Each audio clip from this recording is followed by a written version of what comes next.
Évidemment, le clou de la soirée, le clou de la semaine a été vendredi soir. Amen. Vendredi soir, on a eu une réunion ici pour célébrer notre Seigneur, une réunion avec 3 autres églises, plus il y avait des frères et sœurs de différentes églises aussi qui étaient là. Donc, on a eu un temps extraordinaire et pour moi, ça a été une semaine vraiment intéressante. Mais toute la semaine ou presque, plusieurs journalistes ont tenté à la radio. Je sais pas, l'avez-vous entendu à la radio des journalistes essayer d'expliquer c'était quoi l'origine de Pâques? C'était vraiment intéressant de les entendre parler, OK? Ils ont tenté, je pense, du mieux qu'ils pouvaient. Il aurait dû inviter un pasteur. Probablement qu'il n'y a pas assez de temps d'antenne pour inviter un pasteur. On est trop long quand on parle. Mais bref, il aurait dû inviter un spécialiste, quelqu'un qui connaît, un chrétien, quelqu'un. Mais les journalistes ont tenté du mieux de leur connaissance d'expliquer qu'est-ce que c'était Pâques. Amen. Et des gens peuvent écrire maintenant en studio, à la radio, pour dire Pâques, c'est quoi? Dites-nous, on veut savoir qu'est-ce que c'est Pâques. C'est ça que le journaliste disait. Puis, est-ce que c'est des cocos de Pâques? Est-ce que c'est des chocolats? Est-ce que c'est la chasse aux œufs de Pâques? Moi, je n'ai jamais fait ça. Il y en a-tu qui ont déjà fait ça? La chasse aux œufs de Pâques, oui. Et ils se battent même. Hein? Il y a des villes, j'ai vu un article, ils se sont battus pour avoir les œufs de Pâques. Les parents arrachaient les œufs de Pâques du panier de l'enfant de l'autre. C'est une fête de l'amour, hein, vraiment une fête de l'amour. Il y avait le lapin de Pâques, il y a tellement de choses. Puis il y a bien des gens qui appelaient et disent, moi, je me fous de Pâques, j'ai une journée fériée. C'est une journée de congé pour moi, donc ils sont contents pour ça. Mais les journalistes ont quand même tenté d'expliquer l'origine de Pâques en parlant de Jésus. Mais pour tous les journalistes que j'ai entendus, qui ont tenté d'expliquer le pourquoi de Pâques, de la Pâques, j'ai trouvé leur discours plutôt informatif. Il n'y avait pas vraiment de conviction. Amen. Et même, je dirais que c'était flou par bout. J'écoutais des fois, puis tu disais, ouais, il parle-tu du même Jésus que le mien? Mais bref, ils ont quand même essayé d'expliquer. Et un certain journaliste qui n'était même pas sûr, qui disait, lui, que le journaliste qui se retrouvait dans les évangiles n'était probablement pas le même Jésus qui est venu pour de vrai sur terre. Donc, je me disais, OK, comment tu as fait pour connaître Jésus? Amen. Mais bref, il nous parlait de ça. C'était étrange de voir toutes les discussions qu'il y avait autour du Jésus. Et il disait même que la Bible, le Nouveau Testament, avait été écrit par des fanatiques religieux qui voulaient instaurer une nouvelle religion. Donc, c'était drôle et bizarre de voir à quel point tout ça était sur Radio-Canada, sur le... c'est pas CKC. Il y a 98.5, à la télé, à TVA, à Radio-Canada. Il y avait plusieurs stations de médias qui parlaient de ça. Et soudainement, à un moment donné, j'ai une tristesse qui envahit mon cœur par rapport à ce que j'entendais. J'étais content quelque part, mais en même temps, c'était tellement tout croche. Je me disais, ça n'a pas d'allure de voir qu'il y a des millions et des millions de gens qui vont entendre ce qu'il dit de cette façon-là.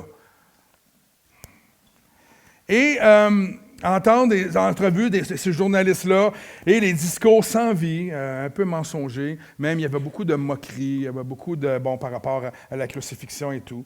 Et j'étais triste de voir que des aveugles enseignaient des aveugles. C'est comme ça que je l'ai perçu. J'étais pas fâché, j'étais pas du tout fâché. Quelqu'un qui ne croit pas en Jésus, quelqu'un qui rit de moi ou qui rit de mon Jésus, je veux dire, c'est correct. Je n'ai pas de problème avec ça. Il ne connaît pas Jésus. C'est comme, si tu ne connais pas Normand Charlebois, tu peux rire de lui. Quand tu le connais, peut-être tu peux rire de lui aussi. Le Seigneur, par son esprit, durant cette semaine passée, m'a conduit dans une réflexion intéressante. Je pense que tous ont là cette réflexion-là. Et le Seigneur me parlait, me disait, n'es-tu pas du nombre de ces aveugles, n'étais-tu pas du nombre de ces aveugles avant de me connaître? J'ai dit au Seigneur, effectivement, Seigneur, oui, je faisais partie de ce nombre-là. Et là, il me répondait, j'avais vraiment une discussion avec lui, il me répondait dans le sens que, ne t'ai-je pas redonné la vue, moi, ton Sauveur, ton Seigneur? J'ai dit, absolument, Seigneur. C'est à cause de toi que je suis capable de croire en toi, de voir qui tu es. Ne crois-tu pas que je suis encore capable aujourd'hui de redonner la vue à ces millions de gens, y compris ces journalistes? J'ai dit au Seigneur, ben oui, tu es tout puissant, tu peux tout faire. Oui, effectivement, je le crois. Et il m'a dit, alors, crois. crois-y. Ne sois pas triste. Ces gens-là ont besoin que leurs yeux s'ouvrent. Il est très rare aujourd'hui de voir des gens, surtout au Québec, qui n'ont jamais entendu parler de Jésus. Ils ont tous entendu parler de Jésus d'une manière ou d'une autre. Hein? Un enfant dans la crèche, le bébé, il y a toutes sortes de façons. Alors, l'histoire que nous allons voir ce matin s'adresse à 2 disciples de Christ. Donc, s'adresse à nous aussi par le fait même. Cette parole peut également s'adresser à tout le monde dans le sens qu'elle possède une vérité fondamentale par rapport à Jésus-Christ, par rapport à la révélation de Jésus-Christ comme étant le sauveur du monde, hein? Par rapport à son salut. Il y a plus de 2000 ans maintenant, 2 anges ont apparu à 2 femmes et les ont avertis lorsque ces femmes-là se sont présentées au tombeau. Et il leur a dit ceci. Tu peux mettre sur l'écran. Pourquoi cherchez-vous parmi les morts celui qui est vivant? Il n'est point ici, mais il est ressuscité. Amen. Pourquoi cherchez-vous auprès des morts? Alors, je me pose la question. Si Jésus... Y a-t-il un effet dans ma voix? Oui, hein, j'entends. Il y a un écho, comme si j'étais dans les montagnes. Alors, je me pose la question suivante. Si Jésus est ressuscité, a vaincu la mort et n'est plus dans le tombeau, comme on vient de voir, si ce Jésus est encore vivant et tout-puissant, si ce Jésus m'a redonné à moi la vue et à vous qui étiez aussi aveugles comme moi la vue, il désire encore m'ouvrir les yeux à moi et à des millions de gens sur les millions de possibilités que Jésus a en réserve pour le peuple canadien, québécois, l'Anaudière, comment on dit ça? L'Adonois? L'Anaudois. Il veut redonner la vue à ses enfants qui parfois ont une foi aveugle, fragile, afin qu'on puisse voir, frères et sœurs, les possibilités de Dieu pour notre nation. C'est ce que Dieu veut faire. On n'est pas à l'abri d'avoir des fois d'être un peu aveugle par rapport à ce que Dieu peut accomplir. Dieu peut faire tout. Il n'est plus dans le tombeau. Il est vivant. Donc, s'il est vivant, il peut accomplir. S'il était mort, on pourrait dire que c'est la fin. On ne sera pas personne ici aujourd'hui. Il n'y aura pas de christianisme. Le fait que le christianisme existe encore, le fait que Jésus peut ouvrir les yeux, c'est parce qu'il est ressuscité. On n'a pas de Christ sur la croix ici, parce qu'il n'est plus là. Amen. Il est ressuscité. Donc, le titre du message ce matin, célébrer Pâques, les yeux ouverts. Célébrer Pâques, les yeux ouverts. Souvenez-vous de la toute première fois où vos yeux se sont ouverts. Vous vous en souvenez? Moi, j'aurais aimé ça être là, vous voir, vos yeux s'ouvrir, voir lorsque vous avez reconnu Jésus-Christ comme votre sauveur. Vous vous souvenez de ça? Il y en a-t-il qui ne s'en souviennent pas de leur première journée? Moi, je me souviens de ma première journée. Je me souviens lorsque mes yeux se sont ouverts, que les écailles de mes yeux, comme Paul, sont tombées et que mon esprit et notre âme, notre esprit, notre âme, s'est ouvert comme des yeux d'un nouveau-né à la nouvelle réalité maintenant qui vient nous habiter. C'est ça la réalité. Jésus, le ressuscité, révélé, habite maintenant en moi. Wow! Le Sauveur du monde, le Messie attendu, annoncé, prophétisé, celui qui m'a arraché de la mort éternelle, il m'a fait asseoir avec les gens de son peuple. Wow! C'est merveilleux, frères et sœurs. N'est-ce pas? Des fois, on ne prend pas le temps de réaliser l'ampleur de ce qu'il a fait. Donc, si on reprend l'histoire du début, de ce matin-là, du dimanche de Pâques, si on veut, le matin où les femmes se rendirent au tombeau, on va relire le texte. Pourquoi cherchez-vous parmi les morts celui qui est vivant? Il n'est point ici, mais il est ressuscité. Alors, lorsque les femmes ont reçu cette révélation des anges, les femmes s'empressa donc d'annoncer cette nouvelle aux disciples. Mais ces derniers ont du mal à y croire. Hein? Quelques femmes rentrent dans là où les disciples sont réunis, puis ils leur disent « Hey les boys! » Pas sûr qu'ils parlaient comme ça, là, mais bon, bref. Il y a des anges qui nous ont dit que Jésus n'est plus dans le tombeau et qu'il est ressuscité. Et là, j'imagine de voir le scénario. On peut le lire, le scénario, on ne le lira pas, mais vous irez le lire. Les apôtres qui sont, voyons donc, ça ne se peut pas, ces femmes-là, ils sont perdus, ils disent n'importe quoi. Hein? Et on connaît la réaction de Pierre. Qu'est-ce que Pierre a fait? Il est parti à courir, il est allé jusqu'au tombeau. Arrivé devant le tombeau, lui aussi, il a vu ce que les femmes lui avaient dit. Mais malgré ça, il doutait encore d'un Jésus ressuscité. Malgré ça. Malgré que ces 4 femmes-là lui ont dit ça. Alors, on va lire le reste de l'histoire. Amen. Et Luc 24, à partir du verset 13 à 35, il dit ceci. « Et voici ce même jour, 2 disciples allaient à un village nommé Emmaüs, éloigné de Jérusalem de 60 stades, environ 12 kilomètres, d'ici à Saint-Ligorie. » Il y en a qui savent pas ce que c'est Saint-Ligorie? Vous irez voir après ça sur map. Et ils s'entretenaient. Donc, ils parlaient entre eux de tout ce qui s'était passé à Jérusalem. Pendant qu'ils parlaient et discutaient, Jésus s'approcha et fit route avec eux. Mais leurs yeux étaient empêchés. Leurs yeux étaient empêchés de le reconnaître. Et il leur dit, « De quoi vous entretenez-vous en marchant pour que vous soyez si tristes? Je marche avec vous. De quoi vous parlez pour que vous ayez l'air aussi accablé, aussi triste que ça? » Imaginez un instant. Ces 2 disciples rentrent chez eux après un long week-end. Un week-end difficile où ils ont vu leur Seigneur, leur Sauveur, être jugé coupable, être flagellé, être martyrisé. Après ça, être amené sur la Villa de la Rosa jusqu'au Golgotha pour être crucifié et mourir devant eux. Imaginez l'état d'âme de ces gens-là. Imaginez dans quel accablement, dans quelle tristesse, dans quelle douleur ils vivent. Ils vivent non seulement la perte de leur Messie, mais c'est un deuil douloureux. Celui qui l'aimait. Hein? Tout leur espoir était fondé en Jésus. Tout cet espoir-là est parti en fumée, du moins, c'est ce qu'ils pensent à ce moment-là, eux.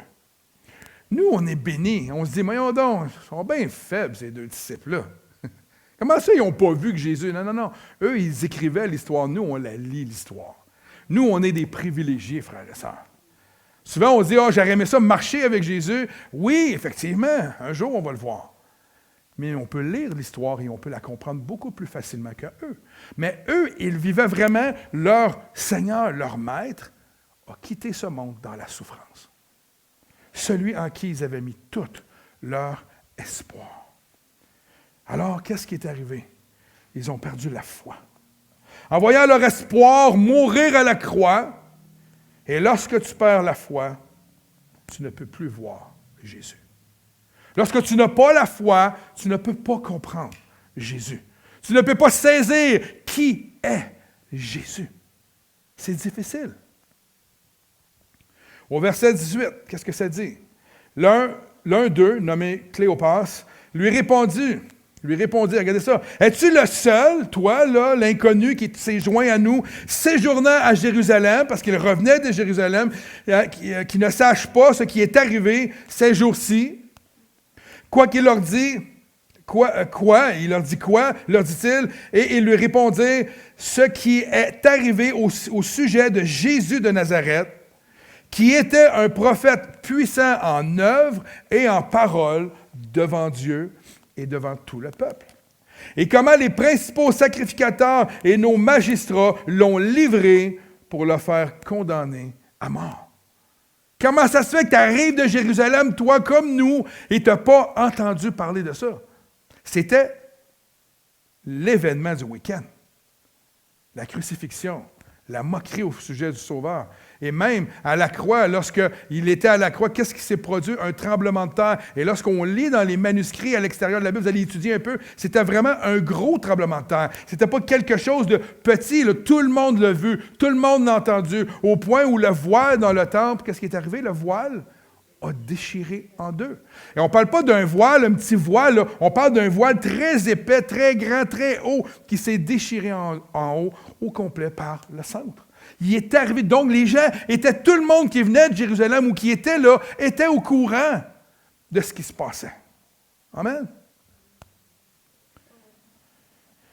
Donc, imaginez la douleur des disciples. Et puis voilà qu'un inconnu se joint à eux et leur demande ce qui ne va pas. Ça devait être absurde comme question pour eux. Ils discutent alors des récents événements concernant l'arrestation, la condamnation, etc., etc. Ils sont dévastés, atterrés. Et pourquoi Jésus, je me dis tout le temps, moi, dans l'histoire, je me suis dit, pourquoi Jésus ne leur dit pas tout de suite que c'est lui? Pourquoi? Pourquoi il ne le fait pas? Et dans ma réflexion, je ne vous dis pas que c'est l'entière vérité, mais dans ma réflexion à moi, je pense que Jésus voulait les laisser exprimer leur douleur, exprimer le fait qu'ils ne comprenaient pas, le fait qu'ils avaient perdu la foi, le fait qu'ils étaient perdus, qu'il y avait de la douleur en eux. Il les a laissés s'exprimer pour que le jour où Jésus va leur réouvrir les yeux, qu'ils puissent comprendre que lorsque tu perds la foi en Jésus-Christ, tu deviens aveugle. Il voulait leur démontrer qu'ils avaient besoin de lui, selon Normand.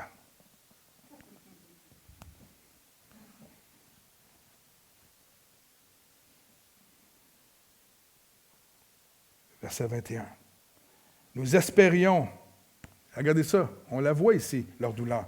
Nous espérions que ce serait lui qui délivrerait Israël. C'est le souhait qu'ils avaient. Ça faisait combien d'années, de générations qui étaient sous l'emprise des Romains, avec des souffrances atroces. Ils étaient des esclaves. Mais avec tout cela, voici le 3e jour que ces choses se sont passées. Il est mort depuis 3 jours. On est à bout. On retourne à la maison. C'est ça qu'ils se disent.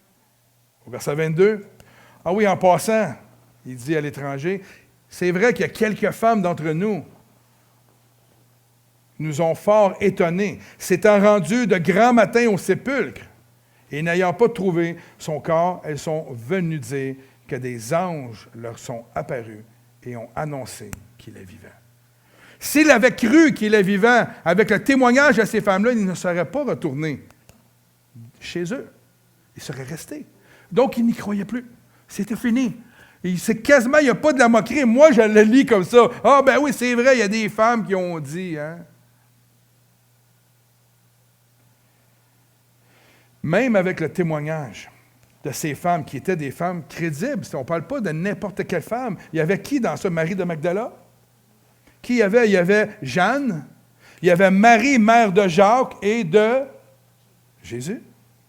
Leur foi restait aveuglée.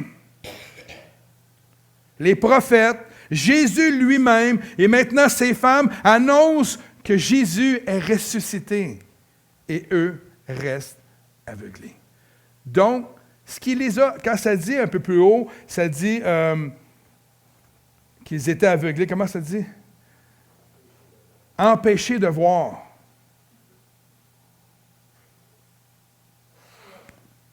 C'était leur foi, leur manque de foi qu'ils étaient empêchés de voir. Il n'y a personne qui les empêchait de voir, sauf eux-mêmes. Eux qui ont perdu la foi en Jésus-Christ, eux qui n'ont pas cru, les prophètes qui n'ont pas cru que Jésus parlait de sa résurrection quand il leur parlait, ont perdu à cause de eux. Donc, on ne peut pas mettre la faute sur quelqu'un d'autre. C'est eux qui ont perdu la foi en Jésus, dans ce que la parole de Dieu annonçait. C'est important de comprendre ici. Verset 24, quelques-uns de ceux qui étaient avec nous sont allés au sépulcre, au tombeau, et ils ont trouvé les choses comme les femmes l'avaient dit, mais lui, il ne l'a point vu. Alors Jésus leur dit, « Ô homme sans intelligence! » On reconnaît notre Seigneur. Mais le mot « sans intelligence » ici, c'est pas épais ou stupide. Ça dit, c'est la racine, je n'ai pas été chercher le mot grec, je ne vais pas vous le sortir, là. Ça dit qu'ils n'ont pas compris. Ô homme qui n'avait pas compris. Et il y a une autre racine du mot qui est insensé, mais pas insensé dans le sens de nono. Dans le sens, encore une fois, que vous n'avez pas saisi ce que j'ai voulu vous dire. Donc, et dont le cœur est lent à croire. Oui, moi, on se le fait dire souvent dans les Écritures. Tout ce qu'ont dit les prophètes. Donc, il parle à des croyants ici, qui ont perdu espoir, qui ont perdu la foi. Ce matin, je peux retourner la question vers nous. Combien de choses nous ont été dites par le Saint-Esprit, par sa parole, par ses promesses, et que nous aussi, nous doutons encore aujourd'hui? Sommes-nous meilleurs que ces deux disciples-là? Pas sûr.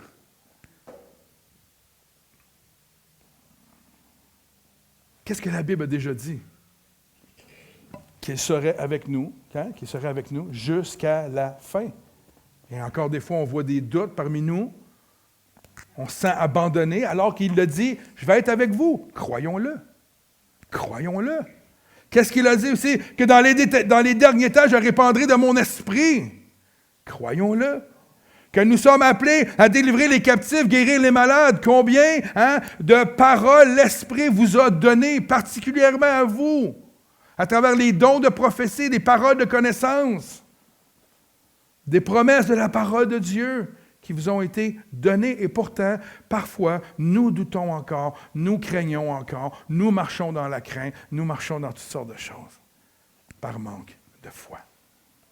Verset 26, ça dit ceci. « Ne fallait-il pas que le Christ souffrit ces choses et qu'il entra dans sa gloire? » Et commençant par Moïse et par tous les prophètes, il leur expliquera dans toutes les Écritures ce qui le concernait. On le voit dans Luc 4, si je ne me trompe pas, c'est chapitre 4, où Jésus, lorsqu'il va au temple, là, il va enseigner les gens en leur disant qu'il est celui qui va donner le recouvrement de la vue à ceux qui sont aveugles. Il va même, à plusieurs endroits, il va dire, pas prophétiser, mais il annonce qui il est. Il annonce qu'il va ressusciter des morts et qu'il va venir comme un sauveur. Et je pense que la raison de la souffrance de Christ est due tout simplement à l'aveuglement et au manque de foi des hommes au sens large, et surtout des hommes religieux de l'époque qui n'ont pas cru au message de Jésus. Ces hommes n'auraient jamais accepté ce que Jésus a fait, n'auraient jamais accepté le fait que Jésus s'est proclamé le Fils de Dieu. Jamais. Jamais ils auraient accepté qu'un homme qui vient de Nazareth en chair et en os puisse se proclamer Fils de Dieu. Jamais.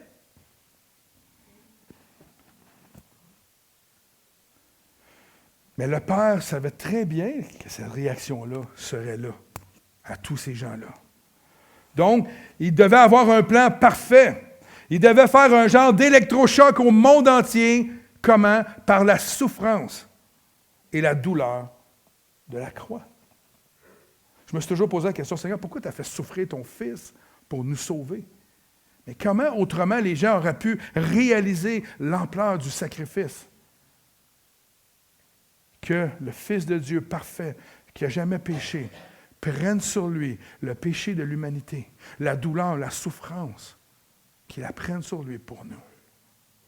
Quel plus beau témoignage. Il n'y a pas de plus beau témoignage que de réaliser qu'un homme sans faute, qui n'a jamais péché, qui n'a jamais commis de mal, qui a guéri des malades, qui a soigné des gens, qui a nourri la foule, s'est fait crucifier sur une croix comme un criminel alors qu'il ne l'était pas. C'est pour cette raison-là que ça a ébranlé un grand nombre de gens.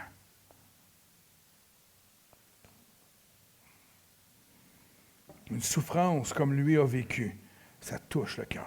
Bref, oui, pour nous, la souffrance vient engendrer la foi, mais aussi l'amour. Moi, je pense, Dominique, on avait lu ça à un moment donné, on parlait que Jésus n'était pas vraiment venu, que la foi des chrétiens, c'était pas vraiment vrai. Puis l'écrit qu'on avait lu, je ne me souviens pas c'est quoi, ça disait que comment des gens auraient été prêts, comme les apôtres, à donner leur vie en souffrance, parce qu'ils ont tous été martyrisés, pour croire dans un Jésus qui aurait été faux. Pour un mensonge. Comment un homme aurait été prêt d'aller jusqu'au bout pour un mensonge, un fils de Dieu, aller jusqu'au bout? Comment des apôtres, des milliers et des milliers de gens sont persécutés? Vous savez, j'ai lu un article, je n'ai pas avec moi, je l'ai laissé dans mon téléphone, là, mais j'ai lu un article cette semaine.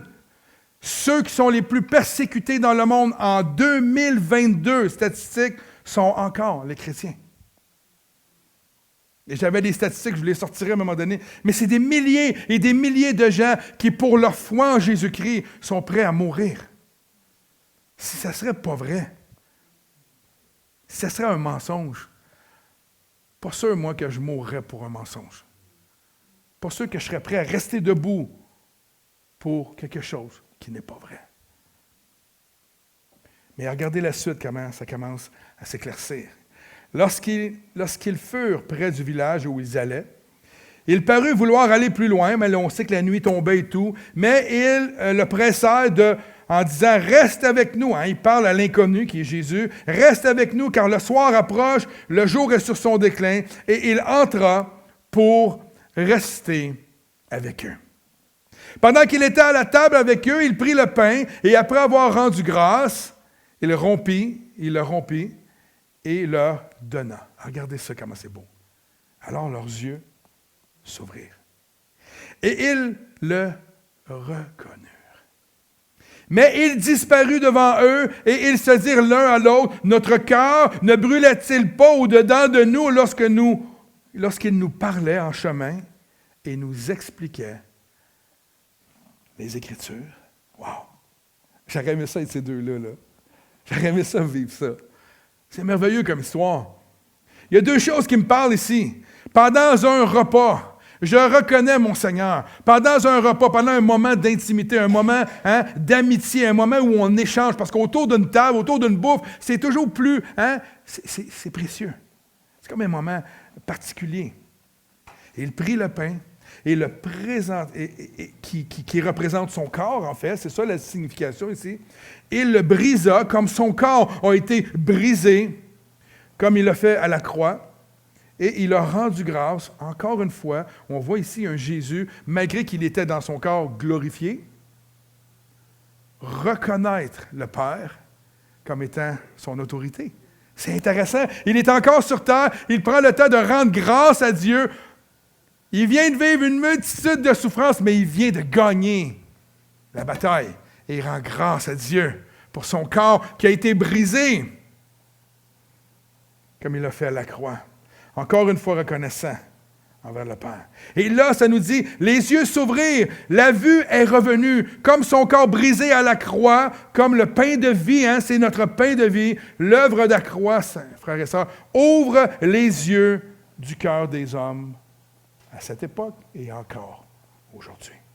C'est l'unique façon à un homme de retrouver la vue. Et on ne parle pas à un aveugle, on parle à un homme qui est aveugle de cœur, aveugle dans ses pensées. La deuxième remarque, ça dit ici, Cléopas, ne brûlait-il pas au-dedans de nous lorsqu'il nous parlait, qu'il nous expliquait la parole, les textes, des textes bibliques? Et je me suis mis à penser, qu'est-ce qui éclaire les hommes? C'est la parole. Alors, ne nous empêchons pas d'exprimer la parole de Dieu lorsqu'on est avec des gens. Ne nous empêchons pas de le dire dans nos mots ou de le citer, de parler, d'utiliser la parole de Dieu. C'est cette parole-là qui a un effet sur les gens. On voit l'efficacité de la parole. Elle brise les barrières, elle ouvre l'esprit des gens à recevoir le recouvrement de la vue. Ne cessons pas d'utiliser la parole pour convaincre le monde. Souvent, nos paroles n'ont pas beaucoup d'effet, mais la parole de Dieu peut transformer des gens. Amen? Ce ne sont pas des simples mots, mais la parole de Dieu.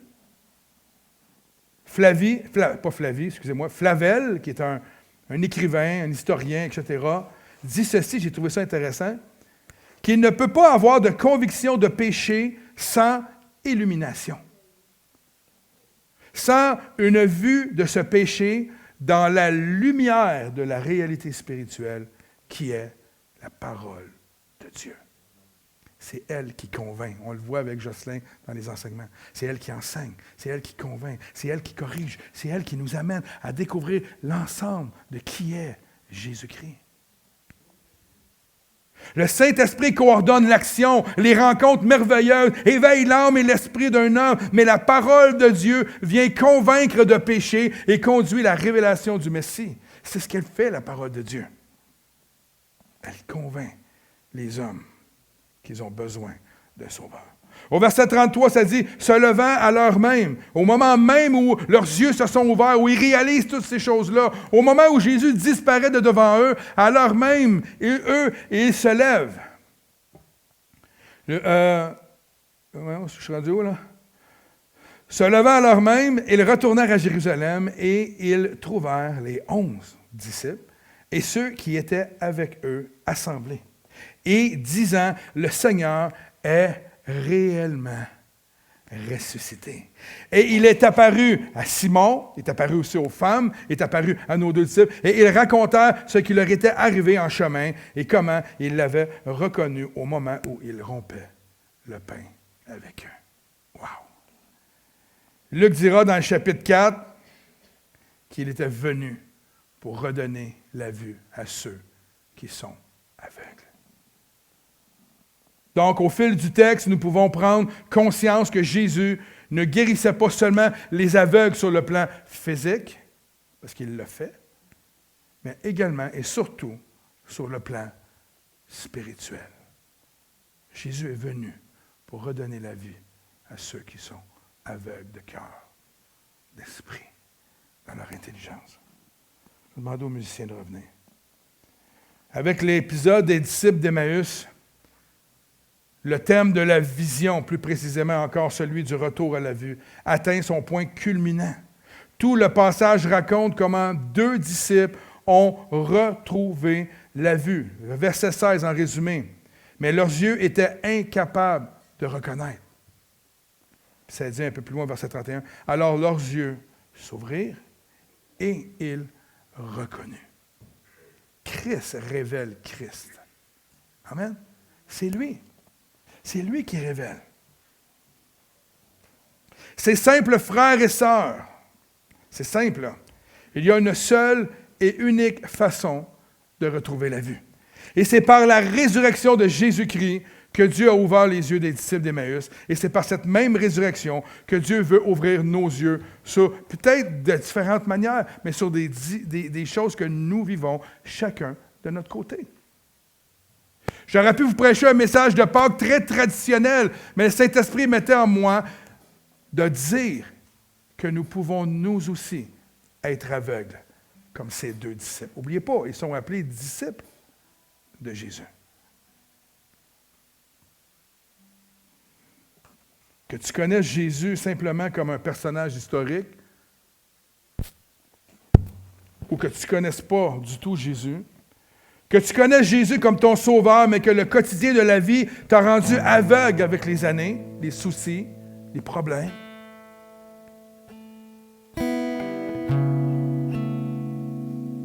Que tu connaisses Jésus, mais que ton cœur et tes pensées sont troublés et remplis de toutes sortes de choses qui sont venues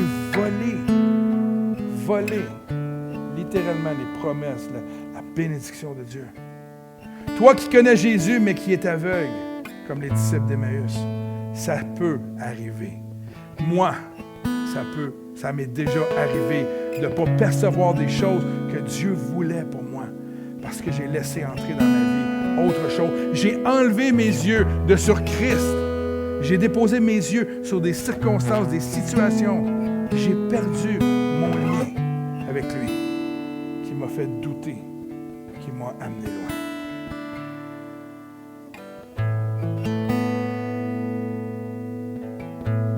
Christ, le Messie annoncé depuis des milliers d'années.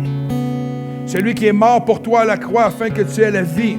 Celui qui t'a rendu libre de toutes tes fautes, de tous tes péchés, désire encore une fois ce matin t'ouvrir les yeux. Et frères et sœurs, je le dis là avec vraiment sincérité, nous devons continuellement, à tous les jours, ouvrir nos yeux à nouveau. Le renouvellement de notre intelligence. Tous les jours, le Seigneur nous demande de se lever d'un bon matin et de garder nos yeux fixés sur lui. Tous les jours.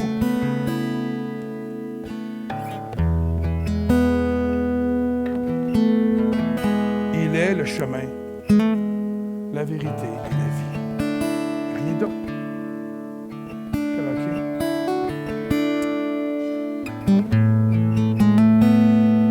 Je vais terminer en lisant un texte. Il n'est pas à l'écran, je vais vous le lire tout simplement. J'aimerais qu'on finisse avec une réflexion ce matin.